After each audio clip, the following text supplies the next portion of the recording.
नमस्कार दोस्तों, मैं मंजू बुर्डक। आप सभी को मेरी तरफ से अग्रिम बधाइयाँ। तो चलिए अपन पढ़ते हैं सौरमंडल में पृथ्वी का पार्ट नंबर 2, जो कि एनसीईआरटी की बुक कक्षा 6 की जो चैप्टर 1 जो है उसका पार्ट 1 हमने पिछले वीडियो में देख लिया है, समझ लिया है, जिसमें हमने पढ़ा था सौरमंडल के बारे में, उनके ग्रहों के बारे में, खगोल पिंड क्या होते हैं, नक्षत्र मंडल क्या है, ग्रह, तारे, प्लूटो ग्रह के बारे में, ऐसी तमाम चीज़ों के बारे में हमने बेसिक्स जान लिया। अब हम नेक्स्ट जो पार्ट 2 है इस चैप्टर का वो देख रहे हैं।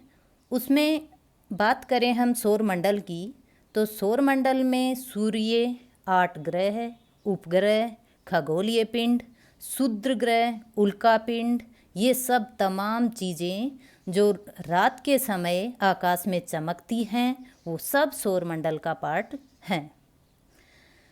सौरमंडल में जो अहम भूमिका रखता है, या अपन ये कहें कि सौरमंडल का जो मुखिया है वो है सूर्य। सूर्य है सौरमंडल का मुखिया कहलाता है। इसके बारे में अपन आगे बातें करें तो सौरमंडल के लिए प्रकाश व उष्मा का जो एकमात्र स्रोत है वो सूर्य है। पृथ्वी से सबसे नज़दीक जो तारा है वो सूर्य है, जो कि पृथ्वी से कितनी दूरी पर है?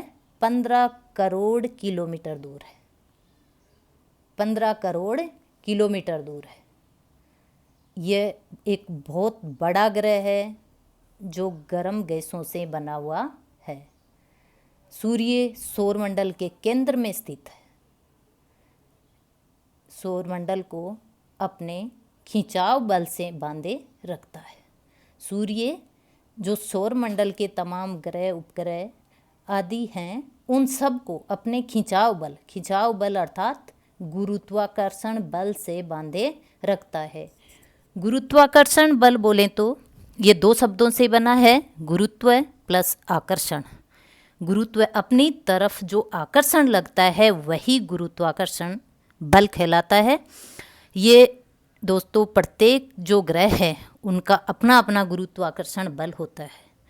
सौरमंडल को अपनी ओर खिंचाव बल से बांधे रखने वाला जो सूर्य का गुरुत्वाकर्षण बल है वही वहाँ मायने रखता है कि ये ग्रह अपनी कक्षा में नियमित रूप से सूर्य के चारों तरफ चक्कर लगा रहे हैं। सूर्य के प्रकाश को पृथ्वी तक पहुंचने में 8 मिनट का समय लगता है दोस्तों। हालांकि आप सब जानते होंगे कि प्रकाश की गति लगभग 3 लाख किलोमीटर प्रति सेकंड है, उसके बावजूद 8 मिनट का समय लग जाता है। यानी सूर्य हमसे बहुत दूर है। वो जो हमने अभी देखा कि वो 15 करोड़ किलोमीटर दूर है। सूर्य के बारे में बेसिक्स हमने पहचान लिया। अब हम मेन जो हमारा टॉपिक केंद्रित है सौरमंडल में पृथ्वी, उसके बारे में पढ़ेंगे। पृथ्वी बात अगर अपन ज्योग्राफी से स्टार्ट करें तो ज्योग्राफी जो एक अंग्रेजी का शब्द है, ये ग्रीक भाषा से आया हुआ है, जिसका अर्थ है पृथ्वी का विवरण। किसका विवरण? किसके बारे में लिखावट? पृथ्वी के बारे में। दोस्तों ज्योग्राफी 2 वर्ड से बनी हुई है। ज्योग्राफी जो शब्द है ये 2 वर्ड से बना हुआ है, GEG प्लस ग्राफिया, GRAPHIA, ग्राफिया। ठीक है। GE का अर्थ हो गया पृथ्वी, ग्राफिया का मतलब लिखना, पृथ्वी के बारे में लिखना कहो या पृथ्वी का विवरण भी हम कह सकते हैं। तो ज्योग्राफी जो अपन पढ़ रहे हैं, मूल जो सब्जेक्ट है, उस सब्जेक्ट मेन जो फोकस है वो पृथ्वी के विवरण की बात है। उसमें पृथ्वी का विवरण है, पृथ्वी के बारे में जो लिखावट है, तथ्य हैं, कथन है, वो सब ज्योग्राफी में आता है। सौरमंडल में अवस्थिति कहाँ है पृथ्वी की, इस बारे में भी अपन देखते हैं। सूर्य से दूरी के हिसाब से अगर अपन बात करें तो ये ग्रह 3rd ग्रह है। ग्रहों का क्रम दोस्तों हमने कल देख लिया, कल के वीडियो में जो जस्ट पहले का वीडियो था उसमें देखा है कि सूर्य से दूरी के हिसाब से कौन कौन से ग्रह किस हिसाब से क्रमबद्ध हैं। तो अगर दूरी का हिसाब देखें तो जो पृथ्वी है वो थर्ड ग्रह है, सूर्य के बाद में बुध, शुक्र और थर्ड जो ग्रह है वो है पृथ्वी। और ग्रहों में आकार की दृष्टि से अगर देखा जाए तो ये रखता है अपना 5th बड़ा ग्रह। अपना स्थान कौन सा रखता है पृथ्वी? 5th बड़ा ग्रह माना जाता है। और अगर फर्स्ट क्रम से अपन देखें, इसके बारे में भी थोड़ा नॉलेज होना चाहिए, क्वेश्चन में पूछा जाता है बहुत बार, ये पूछ लेते हैं सबसे बड़ा ग्रह कौन सा है, सबसे छोटा ग्रह कौन सा है, और इनका क्रम बड़े के अनुसार छोटे के अनुसार ये भी पूछ लेते हैं। तो अपन यहाँ थोड़ा सा ये भी जानते हैं कि सबसे बड़ा ग्रह है बृहस्पति। बृहस्पति के बाद में शनि, अरुण, वरुण, 5th अपना पृथ्वी, फिर आ जाएगा मंगल, फिर शुक्र और बुध जो सबसे छोटा ग्रह है। पृथ्वी की बात करें तो उसके आकार के बारे में क्वेश्चन पूछा जाता है। आकार कैसा है पृथ्वी का? पृथ्वी का जो आकार है वो दोस्तों भूभाव है। भूभाव मतलब इसका अर्थ हुआ ध्रुवों से चपटी है पृथ्वी, ध्रुवों की तरफ से दोनों तरफ से चपटी है पृथ्वी, अतः इसको भूभाव नाम दिया गया है। अगर इसका अर्थ देखें, भूभाव मतलब पृथ्वी के समान आकार, पृथ्वी के समान आकार। क्वेश्चन में पूछा जाता है पृथ्वी का आकार है, ऑप्शन में आ जाता है भूभाव, तो अपन सोचते हैं ये क्या आ गया भूभाव। अगर ऑप्शन में भूभाव न आकर ये आ जाए कि पृथ्वी के समान आकार, तो भी हम कंफ्यूज हो जाते हैं कि पृथ्वी का आकार पृथ्वी के समान ये कैसे हो सकता है। पर यही है, भूभाव आकार है, पृथ्वी के समान ही है, पृथ्वी के समान ही इसका आकार है, क्योंकि ये ध्रुवों से चपटी है इसलिए इसे भूभाव कहा गया है। अब क्वेश्चन हमारे सामने, हमारे दिमाग में ये भी आता है कि बहुत बार सुना है, हमने पढ़ा है कि पृथ्वी अनोखा ग्रह है, पृथ्वी अनोखा ग्रह है, पृथ्वी अद्भुत ग्रह है, ये तमाम बातें आती है। तो क्यों ना हम इसके बारे में भी थोड़ा जानते हैं कि क्यों कहा जाता है अनोखा ग्रह, अद्भुत ग्रह। जीवन के लिए अनुकूल परिस्थितियाँ उपलब्ध है यहाँ दोस्तों। जो जीवन के लिए अनुकूल परिस्थितियाँ हैं वो पृथ्वी ही एक ऐसा ग्रह है जो अपने पास रखता है। नंबर 2, न अधिक गर्म है न अधिक ठंडी है। नंबर 3, इसके पास पानी और वायु उपस्थित है। और 4th है, इसके पास आवश्यक गैसें हैं जैसे ऑक्सीजन। ये तमाम चीज़ें हर ग्रह से अलग बनाता है अपनी पृथ्वी को, अतः हम पृथ्वी को एक अद्भुत ग्रह नाम दिया गया है। पृथ्वी के बारे में पढ़ने के बाद अपन पढ़ेंगे एक शब्द आता है नीला ग्रह। पृथ्वी को नीला ग्रह क्यों बताया गया है? अगर बात करें अपन कि हमने सुना है पृथ्वी को नीला ग्रह कहा जाता है, और अगर नहीं भी सुना है आपने तो ये भी पढ़ लो साथ में ही, अद्भुत ग्रह के साथ पृथ्वी को नीला ग्रह भी कहा जाता है। ये नीला ग्रह नाम क्यों पड़ा? ये इसलिए कि इसकी सतह, पृथ्वी की सतह का 2/3 भाग जो है वो पानी से ढका हुआ है, अतः अंतरिक्ष से देखने पर ये नीला रंग दिखाई देता है। पृथ्वी का रंग नीला दिखाई देता है क्योंकि इसकी सतह का 2/3 भाग है वो पानी से ढका हुआ है, इसलिए इसका नाम पड़ा नीला ग्रह। इसके नेक्स्ट पढ़ते हैं चंद्रमा। चंद्रमा के बारे में अपन ने सुना है, पढ़ा है और देखा है अच्छे से। क्या क्या बेसिक्स हैं इसके बारे में थोड़ा सा और डिटेल से अपन देखते हैं। चंद्रमा क्या है दोस्तों? चंद्रमा है एक उपग्रह। चंद्रमा उपग्रह है, खगोलीय पिंड है। ये उपग्रह क्या? खगोलीय पिंड जो प्राकृतिक वाला है। आपको पता होगा कि उपग्रह 2 तरह के होते हैं, प्राकृतिक भी होते हैं और कृत्रिम भी होता है। उपग्रह जो है, ये चंद्रमा जो उपग्रह है ये खगोलीय पिंड है, और उपग्रह जो होते हैं वो ग्रहों के चारों ओर चक्कर लगाते हैं, जबकि ग्रह हमने इससे जस्ट पहले वाले वीडियो में पढ़ चुके कि सूर्य के चारों ओर चक्कर जिस तरह ग्रह लगाते हैं उसी तरह ग्रहों के चारों ओर चक्कर लगाते हैं उपग्रह। उपग्रह दो तरह के होते हैं, प्राकृतिक और कृत्रिम। प्राकृतिक उपग्रह खगोलीय पिंडों को ही कहते हैं, जैसे कि एग्जाम्पल देखें तो चंद्रमा। और बात करें अगर कृत्रिम की, तो कृत्रिम क्या है? ये मानव निर्मित उपग्रह है। मैन मेड जो उपग्रह हैं वो कृत्रिम हैं। इसका उपयोग कहाँ होता है? जो मानव निर्मित उपग्रह हैं उनका ब्रह्मांड के बारे में जानकारी प्राप्त करने के लिए संचार के माध्यम के रूप में भी इनको काम में लिया जाता है। दूसरा, रॉकेट के द्वारा ये कक्षा में भेजकर स्थापित किए जाते हैं। रॉकेट के द्वारा कक्षा में भेजकर इनको कक्षा में स्थापित किया जाता है। भारतीय उपग्रहों की बात करें, कुछ एग्जाम्पल्स देखें तो इनसेट है अपना, IRS है और एडुसेट है। ये कुछ बेसिक्स उपग्रह के बारे में, कृत्रिम उपग्रह के बारे में। पृथ्वी का जो उपग्रह है वो है एकमात्र चंद्रमा। एक ही उपग्रह रखती है पृथ्वी, जो है चंद्रमा, जो कि प्राकृतिक उपग्रह है। मंगल की बात करें, ये अपन बात कर रहे हैं प्राकृतिक उपग्रहों की। अभी आपको पता होगा कि 2 ऐसे ग्रह हैं जो कोई उपग्रह नहीं रखते। कौन? बुध और शुक्र जो हैं वो उपग्रह नहीं रखते हैं, बाकी अन्य सब रखते हैं। उनकी भी संख्या के बारे में अपन थोड़ा सा देख लेते हैं। सबसे पहला जो पृथ्वी है वो एक ही उपग्रह रखता है, चंद्रमा।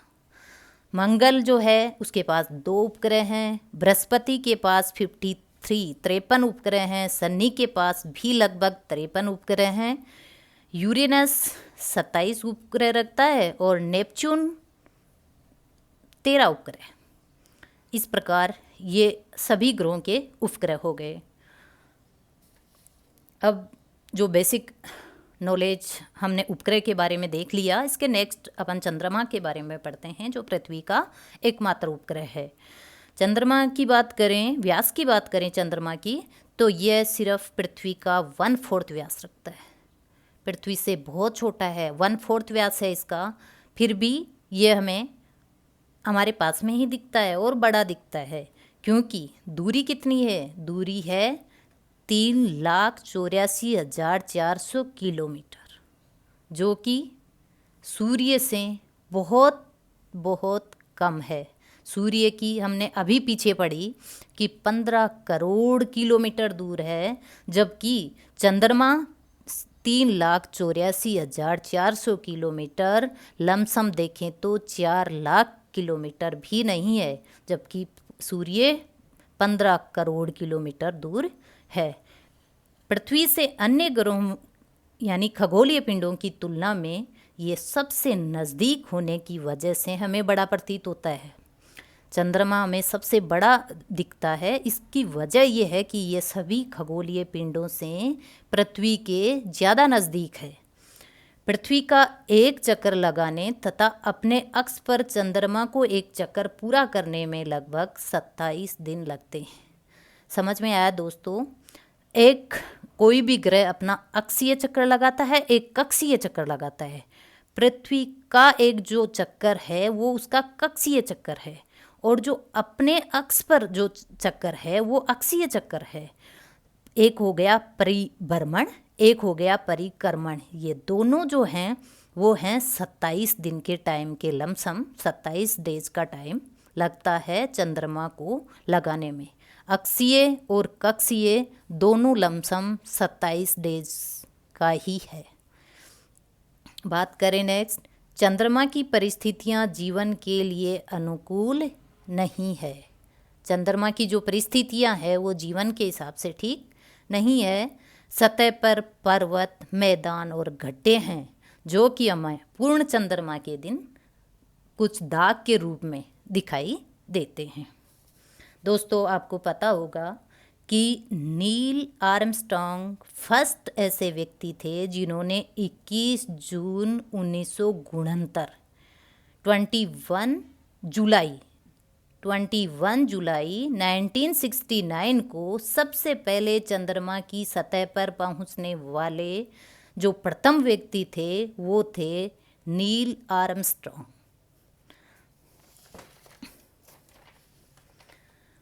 अब नेक्स्ट पढ़ेंगे अपन क्षुद्र ग्रहों के बारे में। क्षुद्र ग्रह भी सौरमंडल का ही एक पार्ट है, जिसके बारे में हम देखें तो इसमें है कि सूर्य के चारों ओर चक्कर लगाने वाले जो असंख्य छोटे पिंड होते हैं, ग्रहों से छोटे ये होते हैं, छोटे पिंड जो होते हैं वो क्षुद्र ग्रह कहलाते हैं। अवस्थिति, अगर क्षुद्र ग्रह की बात करें तो अवस्थिति इनकी मंगल और बृहस्पति की कक्षाओं के बीच में स्थित है। वेरी इंपॉर्टेंट है दोस्तों, ये क्वेश्चन बहुत बार पूछा जाता है, किन दो ग्रहों के बीच में क्षुद्र ग्रहों की अवस्थिति है। मंगल जो अपनी पृथ्वी के नेक्स्ट बाद में जो ग्रह आता है मंगल, उसके, और बृहस्पति जो लगातार क्रम में है, मंगल के बाद बृहस्पति, दोनों के बीच की जो कक्षाएं हैं उनके बीच में क्षुद्र ग्रहों की उपस्थिति है। अब बात करें कि इनका निर्माण कहाँ से हुआ, कैसे हुआ इनका निर्माण क्षुद्र ग्रहों का, तो काफ़ी समय पहले वैज्ञानिकों का यही मानना है कि काफ़ी समय पहले विस्फोट के बाद ग्रहों से टूटकर ये अलग हुए थे, छोटे छोटे टुकड़े, और उन्हीं गुरुत्वाकर्षण बल के कारण, ग्रहों के गुरुत्वाकर्षण बल के कारण ये भी कक्षाओं में घूमने लग गए, जिन्हें हम क्षुद्र ग्रह कहते हैं। उल्कापिंड, अब अपन उल्कापिंड के बारे में पढ़ेंगे। उल्कापिंड क्या होते हैं? उल्कापिंड पत्थरों के टुकड़े हैं जो सूर्य के चारों ओर चक्कर लगाते हैं। कभी कभी पृथ्वी के नज़दीक आने पर इनकी प्रवृत्ति पृथ्वी पर गिरने की हो जाती है। अगर पृथ्वी के ज़्यादा नज़दीक आ जाते हैं तो अभी अपन ने बात करी खिंचाव बल, गुरुत्वाकर्षण बल, जिसके कारण पृथ्वी की ओर नज़दीक आने पर इनकी जो प्रवृत्ति है वो पृथ्वी पर गिरने की बन जाती है। उस दौरान वायु के साथ ये घर्षण करते हैं और जल जाते हैं, गर्म होकर जल जाते हैं वायु के साथ घर्षण करने पर। दोस्तों, अपन जब छोटे थे या बच्चों को अक्सर सुना होगा कहते कि तारे टूट रहे हैं, हम विश करेंगे, हम कुछ मांगेंगे तो तारे टूट रहा, तारा टूटा है, तारा टूटा है। ये तारा कुछ नहीं, ये टूटता हुआ तारा है उल्कापिंड, जो पृथ्वी के ज़्यादा नज़दीक आने पर वायु से ग्रसित होकर जल जाता है और ये कुछ दूरी तक जलता हुआ दिखाई देता है। चमकदार प्रकाश उत्पन्न करता है, इसलिए इसको टूटता हुआ तारा भी कहते हैं।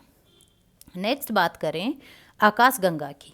आकाशगंगा मिल्की वे जिसका दूसरा नाम है। दोस्तों, मैंने भी मेरे वीडियो चैनल का नाम रखा है ज्योग्राफी गैलेक्सी। ये गैलेक्सी ही आकाशगंगा है, इसका इंग्लिश वर्जन जो है वो गैलेक्सी है। इसके बारे में भी अपन बातें करेंगे। लाखों तारों का समूह है जिसमें सूर्य, तारे, उपग्रह, खगोल पिंड आदि के समूह पाए जाते हैं या प्रणालियाँ होती है, वो है आकाशगंगा। लाखों तारों का समूह है जिनमें उस समूह में क्या क्या सब आ गया, सूर्य, तारे, उपग्रह और तमाम ऐसे समूह है या प्रणालियाँ जिनको एक साथ अपन आकाशगंगा कहेंगे। आकाशगंगा आकाश में फैली चौड़ी सफ़ेद पट्टी की तरह दिखती है। एक तरफ से दूसरी तरफ जाती हुई ये एक फैली चौड़ी सफ़ेद चमकदार पट्टी के समान दिखती है जो एक ओर से दूसरी ओर फैली हुई है। ये नाम पड़ा प्राचीन भारत में एक बहती प्रकाश की नदी से इसकी कल्पना की गई थी, तभी से इसको आकाशगंगा कहा गया। प्राचीन समय में लोगों को लगा कि ये एक प्रकाश की नदी रूप में जो गंगा है ये आकाश में बह रही है, तभी से आकाशगंगा इसका नाम पड़ा। ब्रह्मांड देखें तो लाखों आकाशगंगाएं।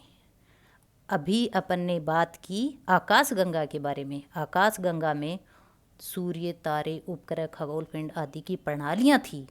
यहाँ हैं लाखों आकाशगंगाएं। लाखों आकाशगंगाएं मिलकर अब बनाएगी वो वाला रूप है ब्रह्मांड। ब्रह्मांड की विशालता की कल्पना करना भी अत्यधिक कठिन है। कितना इसकी विशालता है, क्या मतलब इसको नाप सकते हैं क्या, ये चीज़ें सब कल्पना से परे है। अतः अपन इसको क्रम में जाने इन चीज़ों को जिनके बारे में आज अपन ने पढ़ा है। सबसे पहले पृथ्वी, जहाँ हम रहते हैं, ये अपना अनोखा ग्रह, ये पार्ट है सौरमंडल का। पृथ्वी पार्ट है सौरमंडल का। सौरमंडल आकाशगंगा का एक भाग है तथा आकाशगंगा ब्रह्मांड का हिस्सा है। दोस्तों समझ लिया होगा आपने। सबसे पहले अपनी पृथ्वी आ जाएगी जो कि सौरमंडल का एक भाग है। तो फिर सौरमंडल आकाशगंगा का भाग है। तो आकाशगंगा ब्रह्मांड का एक हिस्सा है। तो ये जानकारी थी इस चैप्टर के बारे में दोस्तों। सौरमंडल में पृथ्वी, ये बेसिक नॉलेज ज्योग्राफी पढ़ने से पहले हर स्टूडेंट के लिए ज़रूरी हो जाता है। दोस्तों अगर इतना नॉलेज ज्योग्राफी पढ़ने से पहले अगर अपन डिटेल से इन चीज़ों के बारे में थोड़ा थोड़ा देख लेते हैं, अच्छे से सुन लेते हैं, एक दो बार वीडियो आप देखिए, समझें, उसके बाद में नेक्स्ट पढ़ना स्टार्ट करें। ज्योग्राफी सब्जेक्ट एक टेक्निक सब्जेक्ट है जो एक दूसरे से टॉपिक जुड़े हुए हैं।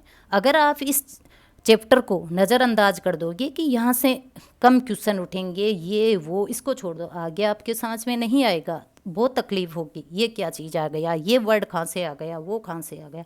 अतः मेरा कहना है कि आप ये जो मैंने चैप्टर डाला है 2 पार्ट में, सौरमंडल में पृथ्वी, ये दोनों वीडियो अच्छे से देखें ताकि मैं भी आपको अच्छे से समझा पाऊँ। नेक्स्ट जो चैप्टर्स हैं वो और आपके भी अच्छे से समझ में आए।